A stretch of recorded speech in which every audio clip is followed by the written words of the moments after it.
सातवें प्रश्न में है, एक विद्यालय की कक्षा 9 की छात्राएं यामिनी और फातिमा ने मिलकर, दो छात्राओं ने मिलकर भूकंप पीड़ित व्यक्तियों की सहायता के लिए प्रधानमंत्री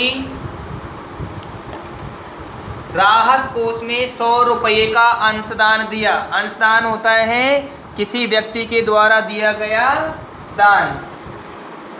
अंशदान दिया गया एक रैखिक समीकरण के लिए जो इन आंकड़ों को संतुष्ट कर सकते हैं। हमें उनका अंशदान x और y के रूप में मानना है और इसे समीकरण में आलेखित करना है। जैसा कि हम प्रश्नावली पढ़ रहे हैं 4.3, प्रश्नावली 4.3 प्रश्न नंबर 7 है, माना यामिनी का अंशदान।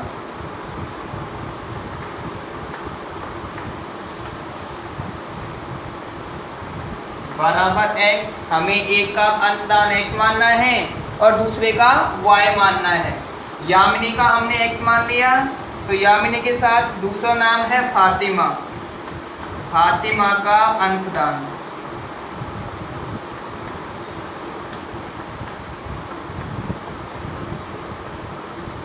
फातिमा का अंशदान हमें मानना है y।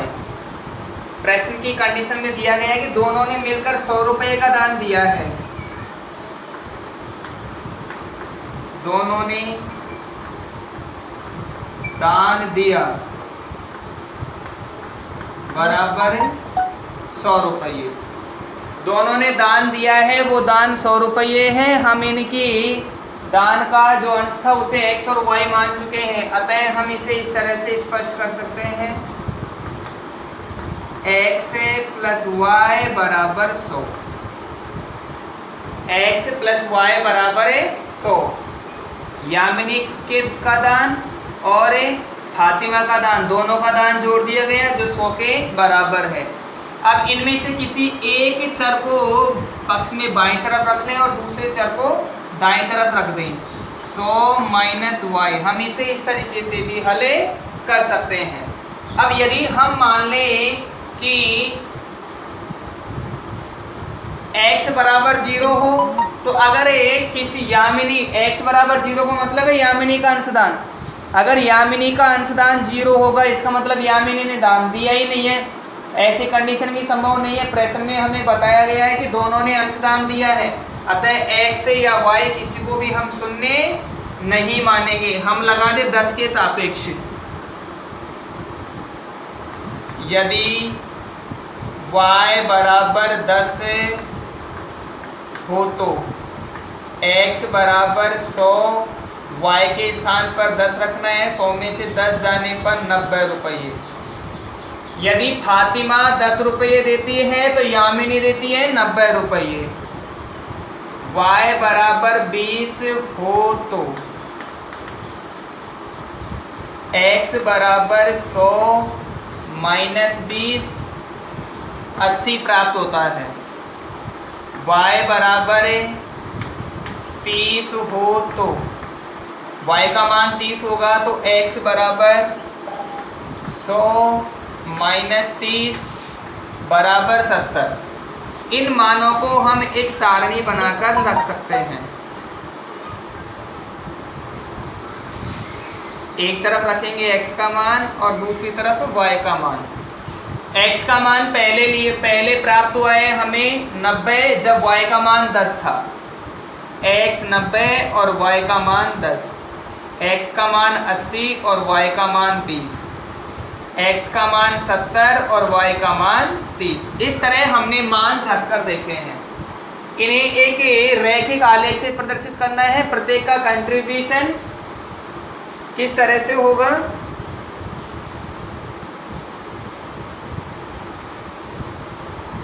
इस तरह एक रैखिक आलेख की रचना करेंगे। मूल बिंदु इस तरफ हम लगाते हैं x, ऊपर की ओर y, बाईं ओर x डैश और नीचे की ओर y डैश। अब सबसे बड़ा प्रेक्षण हमें दिया गया है 100 के बराबर। यदि हम एक पैमाना 1 सेंटीमीटर बराबर है, यदि 1 को रख लें तो हमें 100 पंक्तियों तक गिनना संभव नहीं है। हम अपनी सुविधा के लिए पैमाना 10, 5, 20 आदि के रूप में मान सकते हैं। तो लगाए यहाँ माना पैमाना।